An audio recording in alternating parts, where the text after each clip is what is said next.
திருச்சிற்றம்பலம். இன்று நாம் காரைக்கால் அம்மையாரை பற்றி பார்க்கிறோம். சோழ நாட்டின் கடற்கரையில் கடற்சங்குகளால் வளம் பெற்று திகழ்வதுதான் காரைக்கால் நகரமாகும். அந்நகரில் வாணிகர் குடிகள் நிறைந்திருக்கும். அந்த வாணிகர் குலத்தில் தனதத்தனர் என்பவர் அவ்வாணிகர் குலத் தலைவராக விளங்கி வந்தார். அவர் செய்த தவத்தின் பயனாக திருமகளை போன்ற பேரழகுடைய பெண் குழந்தை ஒன்று பிறந்தது. அக்குழந்தைக்கு புனிதவதி என்று பெரியவர்கள் பெயர் சூட்டி மகிழ்ந்தார்கள். புனிதவதி அழகு பொங்க தளிர் நடை பயிலும் குழந்தை பருவத்திலே சிவபெருமானின் திருவடிகளை வணங்கும் இயல்புடையவராக விளங்கி வந்தார். மனதில் பெரும் சிவநேசம் ததும்பும் மொழிகளும் பயின்று வந்தார். பருவங்கள் தோறும் புனிதவதிக்கு செய்ய வேண்டிய சிறப்புகள் எல்லாவற்றையும் தந்தை தனதத்தனர் தம் சுற்றத்தார் மகிழ சிறப்பாக செய்து வந்தார்.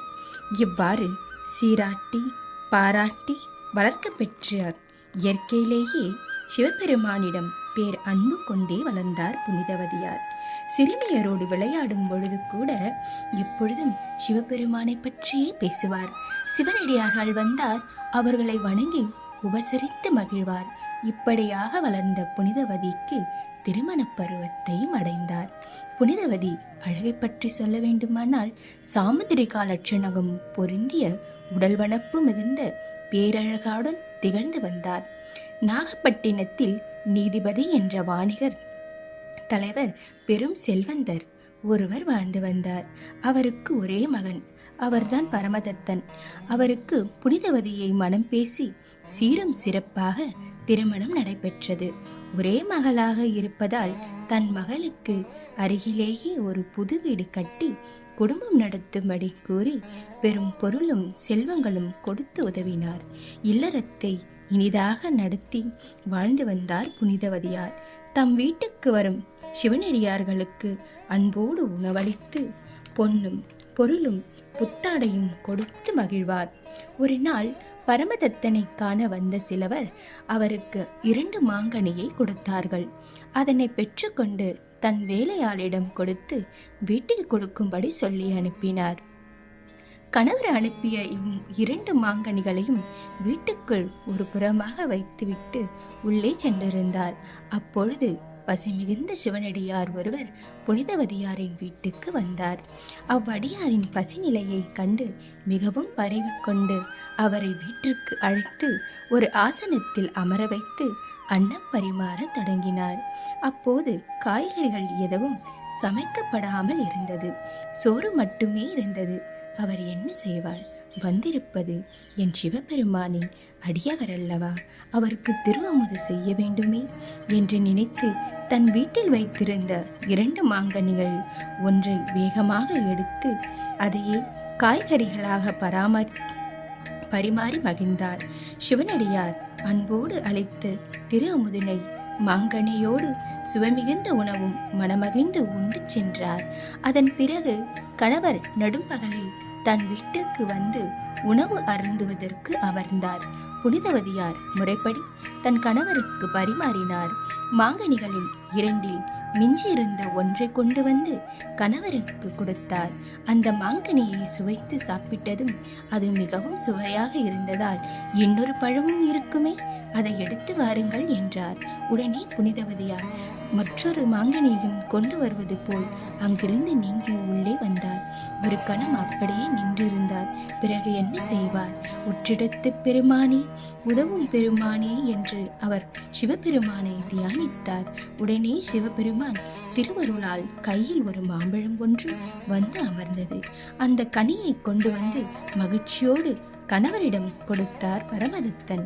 அதையும் உண்டு அதன் சுவையை தேவ அமிர்தத்தின் மீன்பட்டு இருப்பதை கண்டு அவர் திகைந்து, இது நான் முன்பு சாப்பிட்ட மாங்கனி போல் இல்லையே, இது மூவுலகிலும் கிடைக்க அரியது, இதனை நீ எங்கிருந்து பெற்றாய் என்று தன் மனைவியிடம் கேட்டார். அதை கேட்டதும் கற்புக்கரசியாகிய புனிதவதியார் கலக்கமுற்றார். இருதலை கொள்ளி எறும்பு போலானார். சிவபெருமானின் திருவருள் உதவிய திறத்தை எப்படி வெளியிடுவது என்று குழம்பினார். தன் கணவருக்கு உண்மையை உரைக்காமல் இருப்பது தவறல்லவா என்று எண்ணி நிகழ்ந்ததை தன் கணவரிடம் கூறினார். ஈசன் அருளா என்று பரமதத்தன் திகைந்தான். இது செஞ்சடை பெருமானின் திருவருள் என்று சொல்கிறாய், இன்னொரு கனியை வரவழைத்து கொடுப்பார்ப்போம் என்றார். உடனே புனிதவதியார் ஆண்டவனை சிந்தித்து, எம்பெருமானே, இங்கு இன்னும் ஒரு மாங்கனியை நீ தந்தருளவில்லை என்றால் என் சொல் பொய்யாகிவிடும் அல்லவா என்று கையை நீட்டி வேண்டினான். உடனே ஒரு கனியும் கையில் வந்து சேர்ந்தது. அதை கொண்டு வந்து தம் கணவர் கையில் கொடுத்தார். பரமதத்தன் அதிசயத்து அதை வாங்கி உடனே கையில் இருந்த மாங்கனியும் மாயமாய் மறைந்தது. அதை கண்டு பயந்து மனம் தடுமாறினான். அழகாக நிற்கும் தன் மனைவியை பார்த்து பார்த்து இவள் சாதாரண பெண் அல்ல, இவள் தெய்வம் என்று கருதி இனிமேல் புனிதவதியை விட்டு நீங்கிவிடும் என்று கருதினாள். புனிதவதியை விட்டு நீங்குவதை எண்ணமாக கொண்டிருந்த பரமதத்தன் தன் கடல்மேல் கப்பலில் சென்று பெரும் செல்வம் கொண்டு வருவேன் என்று சொல்லி ஒரு நல்ல நாளில் கடல் பயணம் புறப்பட்டான். அவன் வாணிபம் செய்து அளவற்ற பெரும் பொருளை சம்பாதித்தான். தன் விரும்பிய தேசத்தில் சில காலம் தங்கினான். அங்கு பிரபலமான ஒரு வாணிபர் பெற்ற பெண்ணையும் திருமணம் செய்து கொண்டான். இதுபோல் சில காலம் கழிந்தது. மகாலட்சுமியை போன்று தன் முதல் மனைவி இருப்பதை மறைத்து புது மனைவியோடு இல்லறத்தில் ஈடுபட்டு குடும்ப வாழ்க்கை நடத்தி வந்தான். பரமதத்தனுக்கும் ஒரு பெண் குழந்தை ஒன்று பிறந்தது. மகிழ்ச்சியாகவும் வாழ்ந்து வந்தான். இந்நிலையில் தன் கணவர் வருவார் என்று பல காலம் வாசலில் காத்து வந்தார். புனிதவதியார் பெரும் வளம் பொங்க கடல் மீது சென்ற பரமதத்தன் இப்போது பாண்டிய நாட்டில் ஒரு பெரிய நகரத்தில் ஆனந்தமாக வாழ்கிறான் என்று உற்றத்தார்கள் கேள்விப்பட்டார்கள். உடனே புனிதவதியாரிடம் விரைந்து வந்து, உன் கணவர் வேறொரு பெண்ணுடன் திருமணமாகி ஒரு பெண் குழந்தையும் பெற்று வாழ்கிறான் என்று கூறினார்கள். புனிதவதியார் அவர்கள் சொல்ல நம்ப முடியாமல் அவரே புறப்பட்டார்.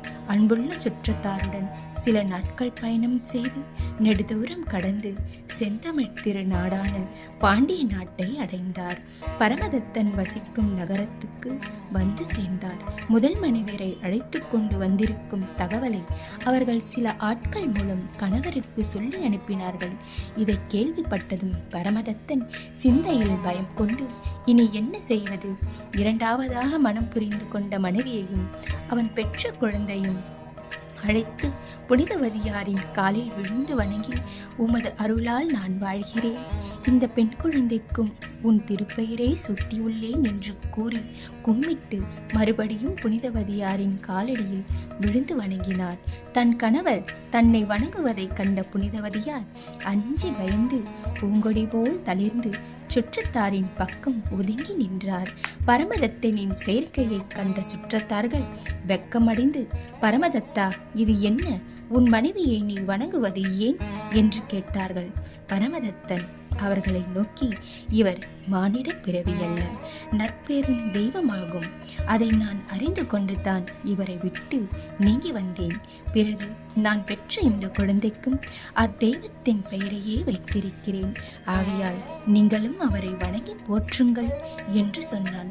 அதை கேட்டதும் இது என்ன மாயம் என்று சுற்றத்தார்கள் திகைந்து நின்றார்கள். வாசனை கமழும் கூந்தலுடன் நிற்கும் புனிதவதியாரோ தன் கணவன் சொன்ன மாற்றம் கேட்டதும் சிவபெருமானின் திருவடிகளையே தியானித்து அதிலேயே சிந்தை ஒன்றி மிகவும் உணர்வு கொண்டு, ஈசனே, என் கணவர் குறித்த கொள்கை இது. இவருக்காகவே நான் உடல் வனப்பை தாங்கி இருந்தேன். தசைப்பொதியை கழித்து இங்கே உன் திருவடிகளை போற்றும் பூதகணங்களைப் போல் எனக்கு பேய் வடிவை தந்தருள வேண்டும் என்று மெய்நறி உணர்வு பொங்க இறைவனிடம் கேட்டார். அம்மலவாரின் திருவருளால் அவ்வாறே ஆயிற்று. உடம்பில் பெண்மையின் அழகுக்கு இடமான ஊன் சதையெல்லாம் உதிர்ந்து விட்டு வெறும் எலும்பு கூடாக நின்றார். இந்த எலும்பு கூடாக விண்ணவரும் மன்னவரும் வணங்கத்தக்க பேய் வடிவம் பெற்றார். உடனே வானத்தில் இருந்து மலர் மாடி பொழிந்து எங்கும் பேரொளிகள் பிரம்பியது.